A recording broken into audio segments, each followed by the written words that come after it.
நம்ம ஒருத்தவங்க வீட்டுக்கு போறோம்னா சலாம் சொல்லி வெயிட் பண்ணணும். சலாம் சொல்லி காலிங் பெல் அடிச்சு வெயிட் பண்ணணும். நம்ம என்ன செஞ்சிடறோம்னா, இந்த ஸ்கிரீன் இருக்குல்ல, ஸ்கிரீனை விலைக்கு பார்ப்பாங்க. போடுமா ஸ்கிரீன் என்ன செய்யக்கூடாமா, விளக்க கூடாது. சரி, அல்லது ஜன்னல் இருக்குல்ல, இந்த ஜன்னல் ஓபன் பண்ணி பார்ப்பாங்க. இது கூடுமா, கூடாது. இதை விட மோசமா பண்ணுவாங்க. இந்த இருக்குல்ல, லாக் எடுக்கிறோம்ல, இந்த சாவி போடுறது, இந்த ஓட்ட வழியா குனிஞ்சு பாக்குறது உள்ள ஆள் இருக்காங்களான்னு சொல்லி. இந்த இருக்குல்ல, இந்த ஓட்ட வழியா பார்ப்பாங்க.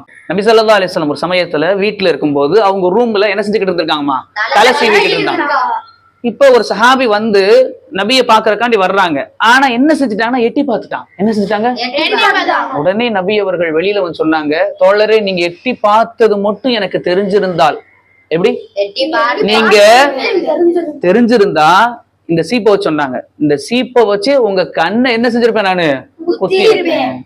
சீப்புன்னா இப்ப உள்ள சீப்பு மாதிரிலாம் இல்ல, அது ரொம்ப இரும்புலையோ அல்லது கட்டையிலயோ செஞ்சிருப்பாங்க. அந்த சீப்பை வச்சு நபி என்ன சொன்னாங்க, உங்க கண்ணையே நானு குத்தி இருப்பேன். அப்ப நபி இந்த அளவுக்கு கண்டிப்பாக சொல்றாங்கன்னா காரணம் இல்லாம சொல்லுவாங்களா?